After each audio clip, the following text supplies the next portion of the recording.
It's a sad day in the world of the WNBA, but we still have plenty to discuss from betting. Sad day, it's the end of the regular season, that is. But you know what? That's the beauty of these games. We appreciate them because they're not every single day. Welcome into a live edition of Betting Weekly Fast Break. I'm Doug Kezirian alongside professional handicapper Wes Reynolds. And Wes, I sort of butchered my way through that. What I meant to say is I'm always bummed at the end of these regular seasons because I love firing on the day-to-day grind of the regular season. But you know what? There has to be an offseason at some point, and we do have the playoffs around the corner, but we do have a handful of games today as well.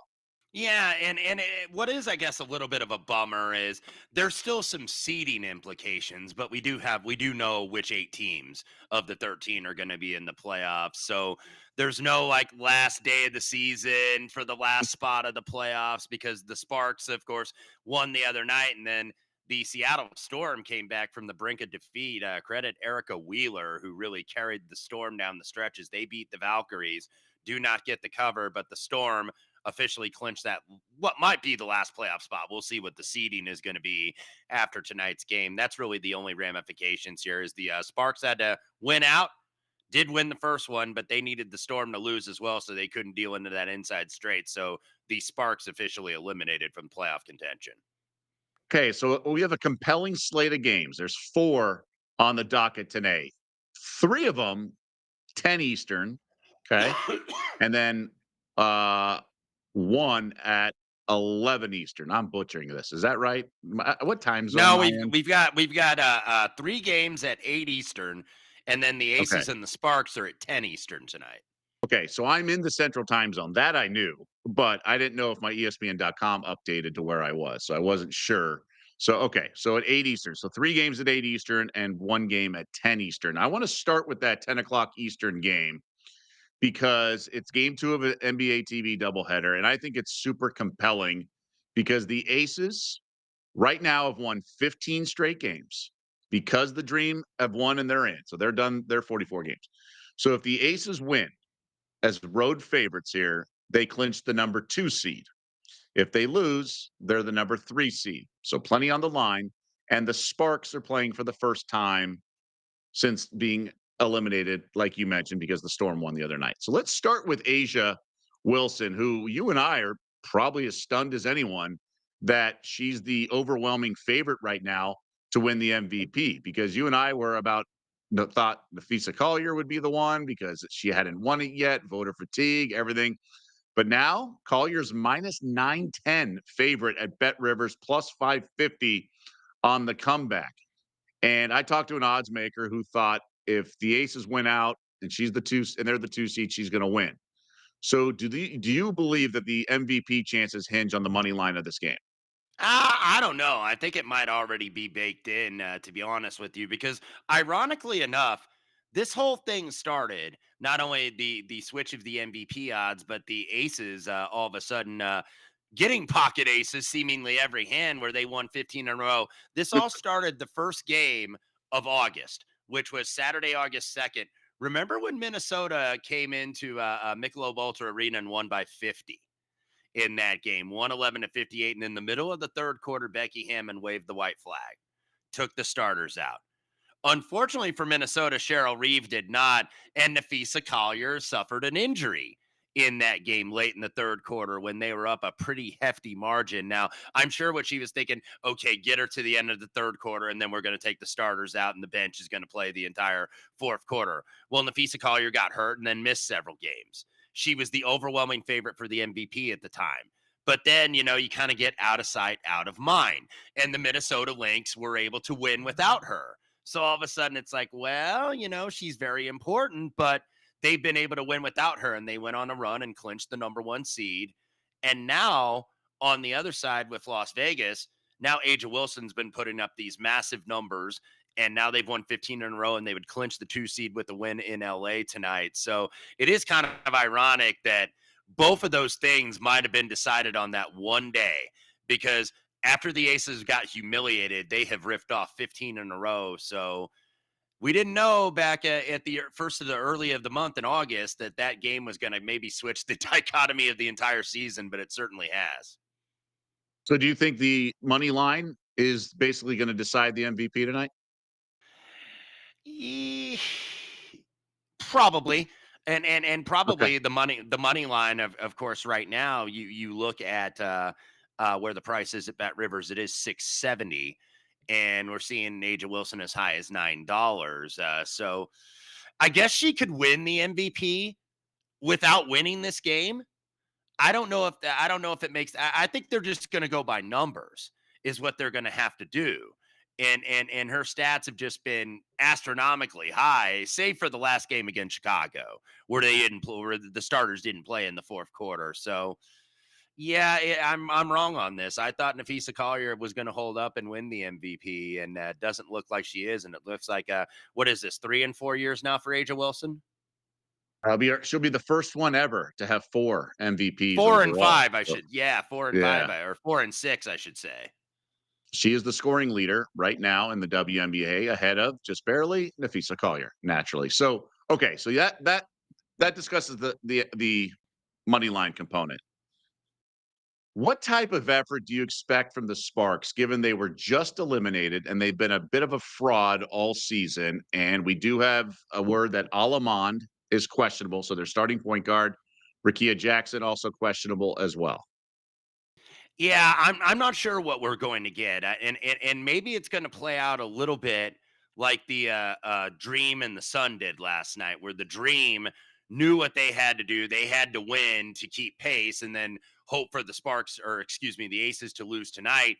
And the Dream came out ready to play. They were up 51-28 in the first half, and then they kind of let up a little bit.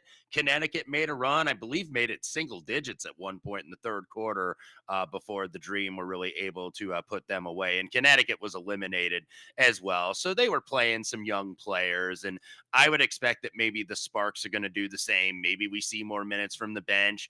Maybe we get more minutes from Cameron Brink or Sarah Ashley Barker, and not, extending Kelsey Plum, and who was playing hurt the other night, had an injury as well to her knee, and maybe not playing Hamby as much. So I think early on, the Aces want to put this away. Like, you don't want to mess around necessarily here and leave the Sparks in the game. Where I see like the Aces getting out ahead, and then the Sparks kind of making a little bit run as the Aces feel like they have the game on cruise control. I think it's going to play out very similarly to what we saw with Atlanta, Connecticut last night. Hey, so the Atlanta Dream covered first quarter, first half, and game. Okay. So you're saying, so you prefer the first quarter. That means if the game was to play out a certain way, you think it's more likely that the Aces cover the first quarter and then Sparks hang around and then cover the game? I could see that happening, Okay. Okay. because I think, like, let's say the Aces are up. What were they up against Chicago the other night? Like 20 at Yeah. the end of the third quarter, I think. I'm going to look it up so I can get that exactly right. But yeah, they were up pretty huge against Chicago, and of course Chicago. We'll get to them momentarily. They were playing without Reese, but the Aces, yeah, they had that on cruise control. I think it was 20. And then all of a sudden, because I was paying attention, because I had a Jackie Young under points and she was right there at under 15 and a half at 15. So I'm like, okay, this is a loser. Then all of a sudden she goes to the bench for a rest. Well, I'm like, okay, let's hopefully Chicago doesn't make a run and they have to put him back in the game. And Jackie Young and Aja Wilson never saw the floor in the fourth quarter. So maybe that's going to be the same thing tonight, where you could see the Aces up like 17, 18 or somewhere around that. And then the Sparks hit some threes, and we know they play that fast pace, so they get extra possessions and somehow hang at least around the number. I could certainly see that playing out. So I think the Aces are going to come out immediately and want to get some margin. So that's why I do like the first quarter better than the first half or even the full game.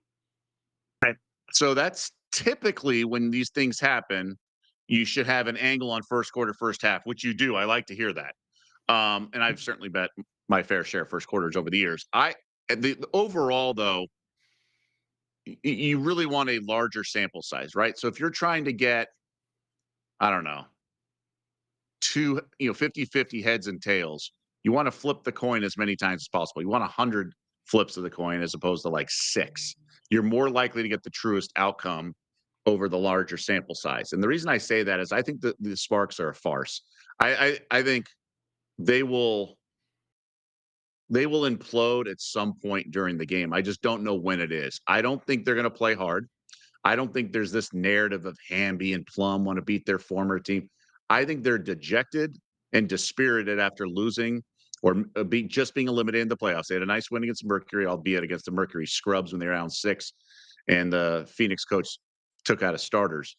I think the Sparks stink on defense. They always get sort of outclassed. We saw that last week with the back-to-back games in Atlanta, even without Alicia Gray. I don't think the Sparks can hang on the same floor as the Aces, even at home. They might have a spirited effort here and there. They might hang around for a half. Hopefully for Wes's bet, they don't. But I'm going to lay the 10.5 with the Aces as my first official play. I don't think the Sparks are very good. I think they're annoying when things go well. They think they're better than they are, and especially if like Alamon's out or Rakia Jackson. I Plum was questionable. I think she's going to play, but I just don't think this team's going to have a lot of want to. Sure, they want to Well, play hard, but they've wanted to play hard a large part of the season and haven't delivered. Well, and it might not be full minutes where Plum and Hamby play as well. So this is where you might see Lynn Roberts, I think, go to some of the younger players here, where you might see Brink play a little bit more. You might see Alyssa Pilley play a little bit more. You might Yeah. see Sarah Ashley Barker, another rookie, play more. Ray Burrell has really, I think, been one of the maybe the best player on the team over the last 3 or 4 games. So she may play a little bit more. So these are your younger players, rookie, second year, third year, where Kelsey Plum and Derek Hamby and Azure Stevens, they're your veterans. So you want to see, I think, because going into next year, all these rosters are going to have some kind of change due to the whatever the new collective bargaining agreement ends up being. So you kind of know what your core is, but you want to, I think, say, okay, which of these young players are going to be part of the core? I think they already know what they have with Rakia Jackson, that she's going to be, they want her to be a part of that core lineup in LA for a long time. But I think they want to see some more out of Cameron Brink. And they want to see some more out of these other players. Can they continue to be part of the rotation or maybe eventually become starters? So you may see that where it's kind of like, okay, we're going to get everybody in the game here and everybody's going to get some minutes and get some time. And I think that might be how LA approaches this tonight. Yeah, I like the Aces here, and I really love the engagement from everyone in the comments section. Petey says Aces all day long, in my opinion, which I, of course, agree with because I just said that's my favorite play. But we have some good interaction. Just the letter A good day, both meaning maybe both of you, I would assume. Good to be with you. Looking forward to tonight's slate. Also, he said Ryan Huffman doing the double result thing. Aces halftime full game money line parlayed with a couple props. Looks like he's got some involving, um, the Valkyries player props. So I have to back the Aces. I just don't believe in this Sparks team. But you're on the first quarter -3.5. I'll lay the 10.5 for the game. Let's go to that Valkyries game I mentioned. It's game one of the NBA TV doubleheader. Lynx hosting Golden State.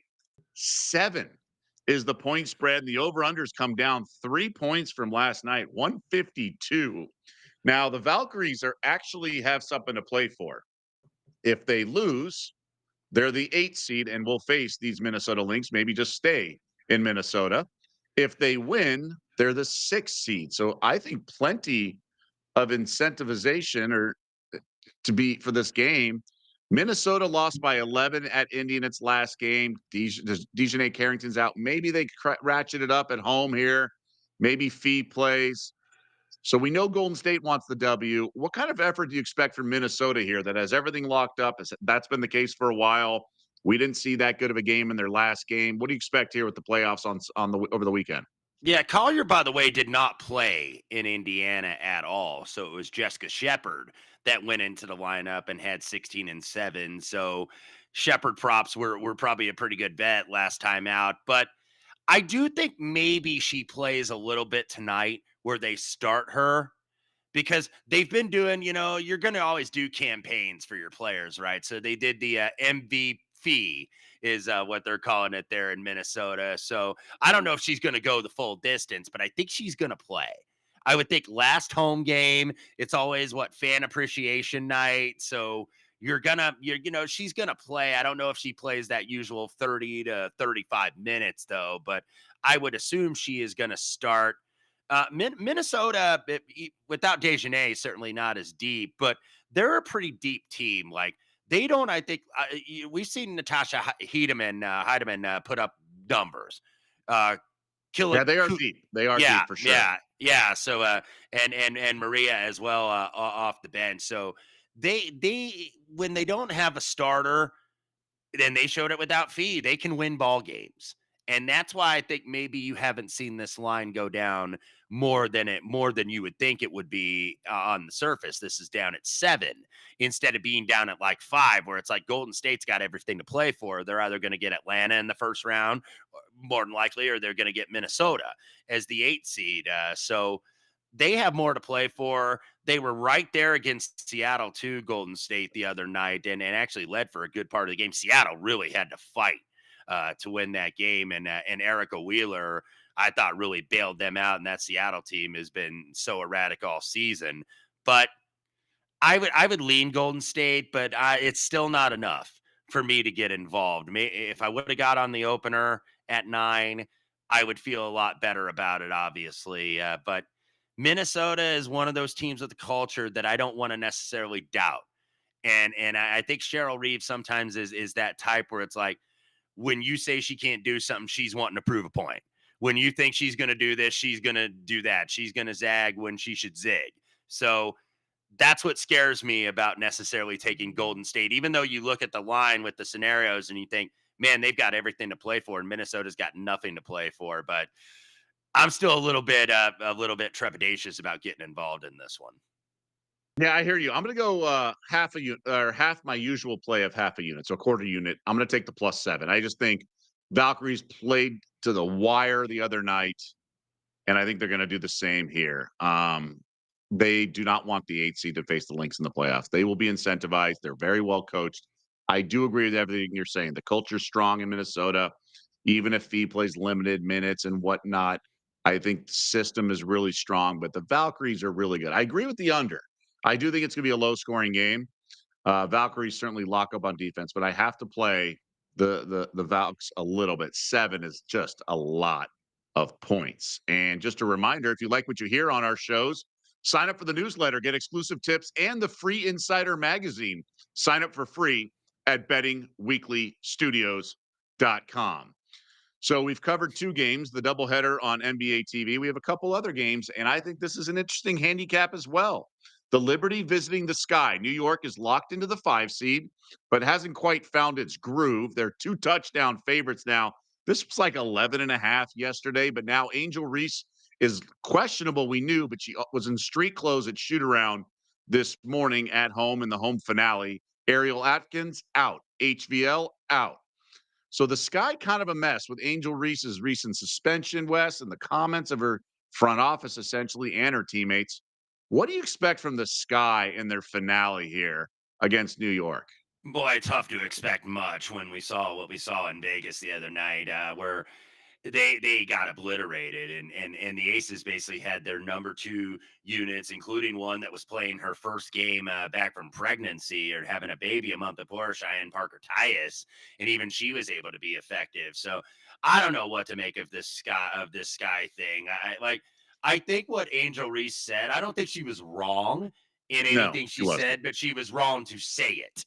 I think publicly. And it almost looks like, man, she's just checked out. Like you could just see her demeanor on the bench and at shoot around, like she is really checked out from this team. And I think clearly wants out. That seems to be or wants major changes within the organization, and quite frankly, they need major changes. Whether they won 10 games this year, you need better players around her and Camila Cardoso if this is going to continue. So I'm not interested in the Sky, and I'm not interested necessarily in the Liberty. I was actually looking for props in this game. You're not seeing very many up, by the way, and that's one thing I did want to address going forward on this show. You're not going to see a lot of the player props tonight because some of these situations, like the Liberty Phoenix, I know we'll get to in a moment, they already know where they're going to be. So Right. how much do they want to play? Now they did play the starters into the fourth quarter against the Mystics the other night. So they did get John Kell Jones maybe a couple more minutes than she'd been getting recently. Same thing with Stewie. That was Sabrina's first game back, by the way. So you may see Sabrina get some minutes here because hey, we got to get you right for the playoffs. We don't want to totally baby you. So they may Sandy Brondello may extend those minutes tonight, but phew, hard for me to get involved here when the Liberty know where they're going to be. I think the Chicago Sky look like a team that want this season to be over badly. Now you have Atkins out. Now you have Elizabeth Williams out. So Cardoso is going to probably have to play a lot of minutes. So if her props are available, I'd be leaning overs on those. But as of now, no play for me on this one.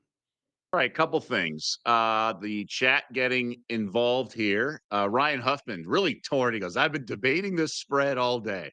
I don't think I can take the Liberty as 14-point favorites. And I agree. They were up big over the Mystics, and then the Mystics came back. Are the Sky capable of doing what Washington did? But A says Sky team total under for me, and Marvin Choa agrees with A.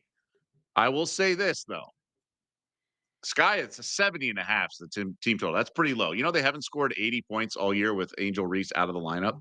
70 is Hmm. different than 80, or in this case, 71 is different than 80 because the over under 70 and a half. The Liberty, their games have gone under seven straight for the Libs. Any So interest in the you may total?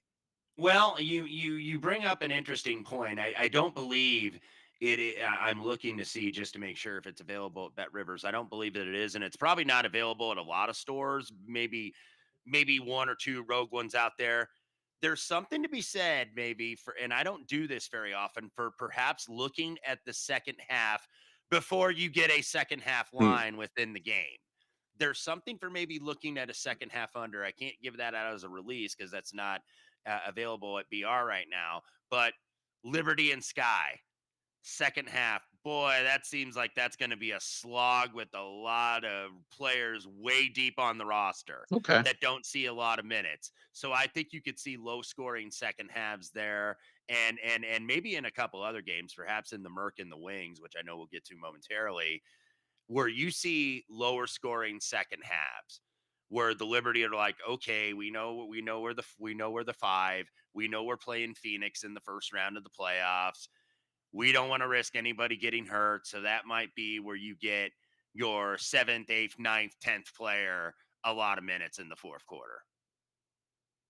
What do you expect from the Liberty? We kind of jumped the gun. I mean, they're locked into the 5 seed. They've been shaky though, so it's probably in their best interest to be sharp. But like you mentioned, maybe it's a first half kind of all hands on deck for the first half to get your groove back.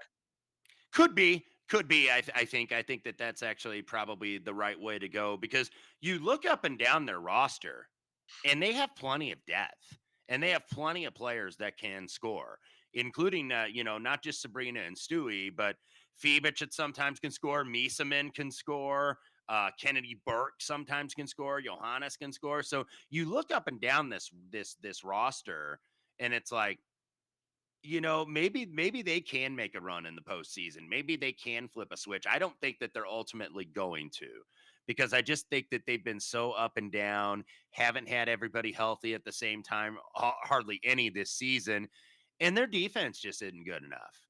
Like that, like there, I think is a more wide gap between them and the Lynx from last year, whereas like they were like right there, and those games were razor tight, and the Liberty ended up getting the win in the finals. They're not that close, I don't think, this year necessarily. And I think that they're not that close because the Liberty's defense just has not been there all year.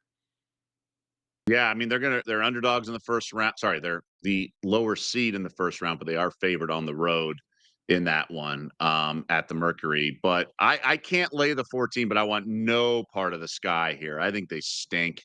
I would lean to the under here for sure. But there's a you know what? I'll play it. I'm playing the under 157.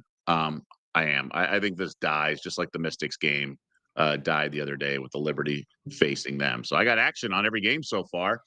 Uh Want to remind you there's other great content here on the Bet Rivers Network under the Betting Weekly umbrella. Betting Weekly EPL with Nigel Seeley, Dan Robick, and Jack Wright previewing match day 4 in the Premier League. So go check that out. Again, dropped on this YouTube channel, the Bet Rivers Network. So the Mercury road favorites here of 5.5, over under 166.5 as they are in Dallas.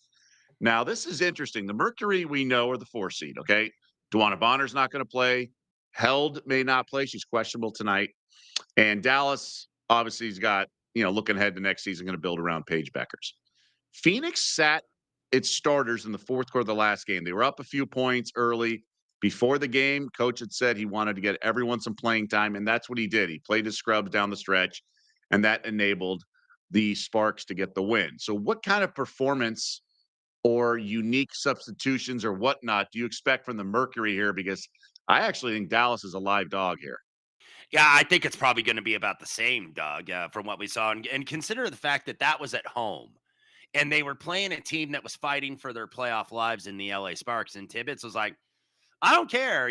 We got AT or triple double. She got, because I had her under 14 and a half points, and she got 10 points. So it's like, oh, another triple double. And then I was like, okay, now they take her out of the game. So I'm thinking, okay, is this going to be like a 4 or 5 minute rest and then put her back in the final 5 minutes of the quarter? And, once that towel got over the shoulders, it was over.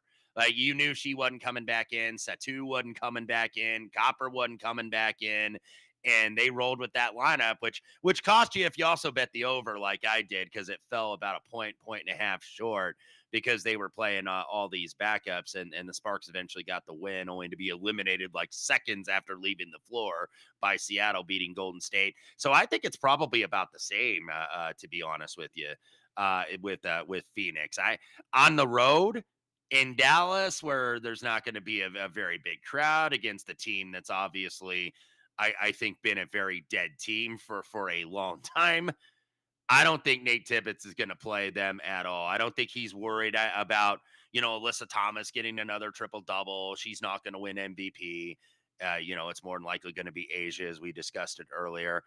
Dallas hasn't been giving great efforts every single game, but there are some times that they do.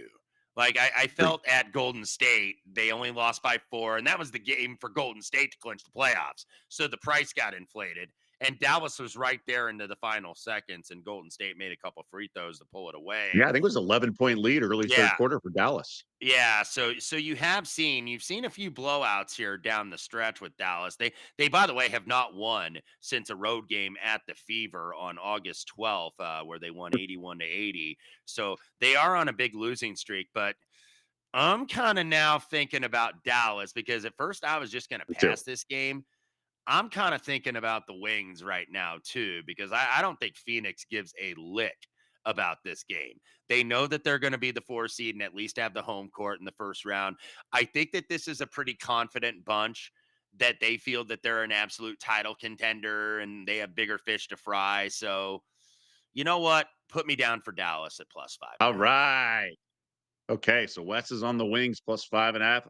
Another contrarian play for Wes. Nothing new there. And I'm by going the to do way, it. sorry Yeah, to interject, but there are players that are playing for jobs here too, because there's going to sure. be a lot of changes on this roster, and they're going to build around Page.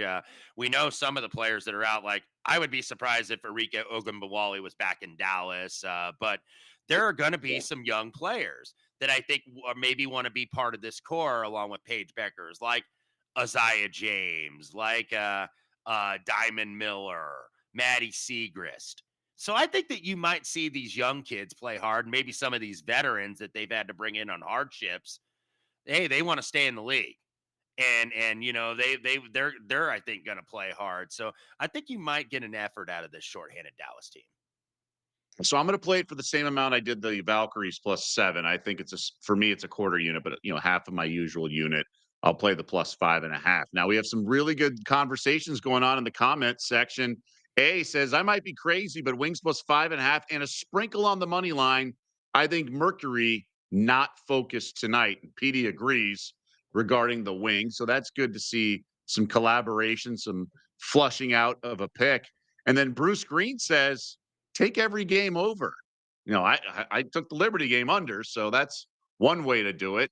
What do you think of the final day of the regular season? No one really locked in on defense and overplay. I'd have to go back to previous years and check out some scores for Yeah, me to have, final say. I'm the same way. Like now, usually what Bruce was saying there in terms of that approach, like in the end when we get an NBA talk, I usually like a lot of those overs at the end of Mhm. the regular season in the NBA, particularly when you have two teams that are eliminated.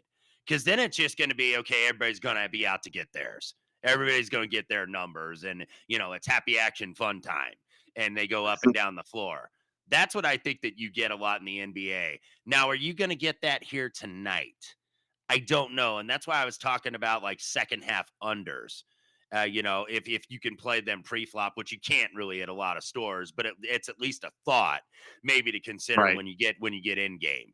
You know, Well, maybe when so the game starts, the yeah, live menu, which is a third party, you yeah, can do it on the app or whatever. yeah. That's where I'm going here. Is that maybe like at BR and at most books, you're not going to have okay where you can play the second half before the game tips off.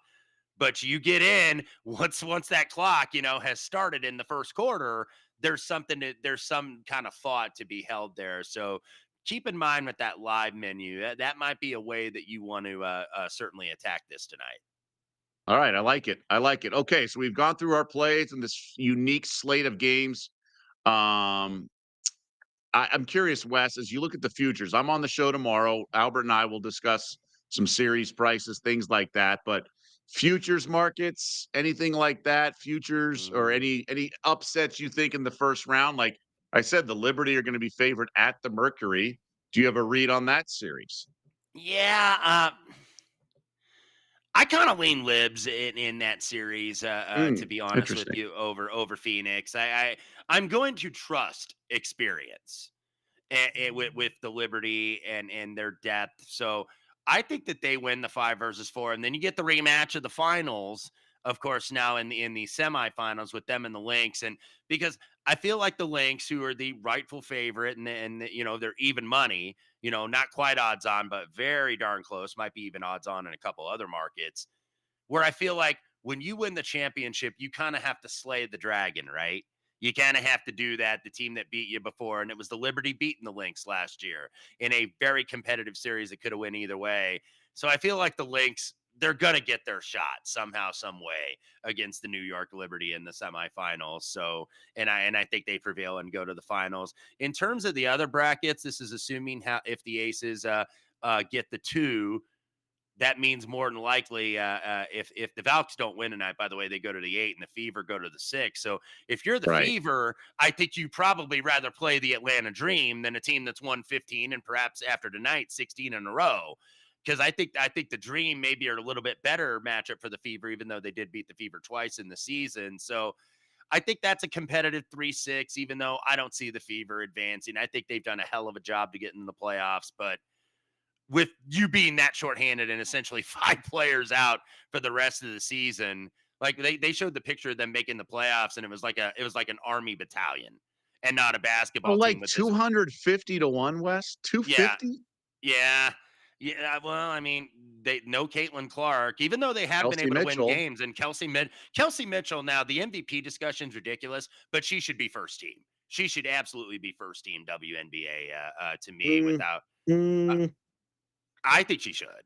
So I, her and Alicia Gray? Yeah, at guard because of course Aja, Alyssa Thomas, Nafisa Collier, but I Right. think Kelsey Mitchell has done a hell of a job this year. She'll be second Um, team. They'll give it to Sabrina. They'll give it to yeah, they, Sabrina. they they probably will, and that's really a shame. Even though I like Sabrina, I think that that's really a shame because they're gonna give it to somebody on the Liberty. I feel like that's the way they do it, and that's why awards markets I think are always a little bit tricky. But we're probably getting, I guess, Dream Fever 3-6. If Golden State loses tonight, it is Golden State, Minnesota, and then it would be a Seattle and the Aces in the 2-7. You see Let me ask you Seattle. this. Yeah, go S ahead. so the Lynx have actually split their 4 meetings with the Storm. So the Storm kinda are a good matchup, have their number a little bit, as much as any team can.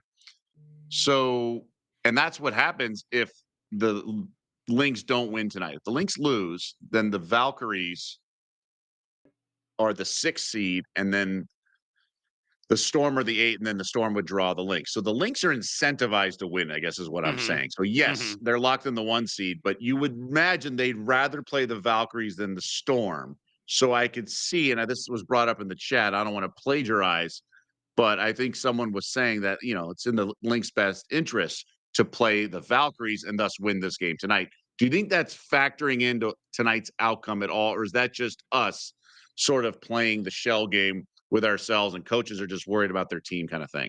It might be us speculating because even though I do think that the Storm are a more difficult line, I remember the Storm won in Minnesota a couple weeks ago where they were way down, and then Skylar Diggins and everybody just went bonkers from three in the third quarter. And Skylar Diggins is yelling at the bench and yelling at the crowd, and the hair Right. is going all over the place. So that is a tougher matchup. I think for Minnesota. Now, do I think Minnesota fears anybody? No, they feel like they're the best team in the league, and they are. But I do feel like Seattle because I was looking at those odds at Bet Rivers, and 40-1 is still a long shot. But the fact that they are given better odds than the Valkyries and the Fever, I think people look up and down that roster and think, man, have we seen the best from the Seattle Storm? I think we probably have. But you look, Skylar Diggins, Nemeka and Gumike, Brittany Sykes, Gabby I mean, on Williams. paper, they're a Yeah, contender, absolutely. Absolutely. but And that's why they've been so they're frustrating.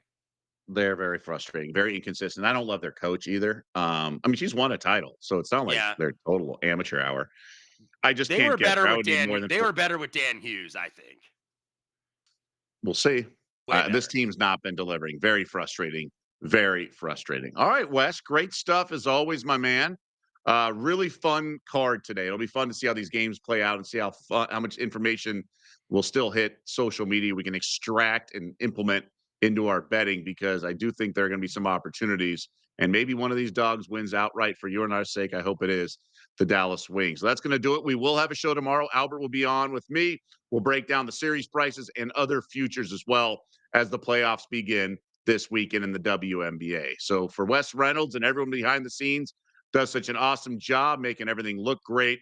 I'm Doug Kezirian. Enjoy the games. Best of luck, and we'll see you back here next time.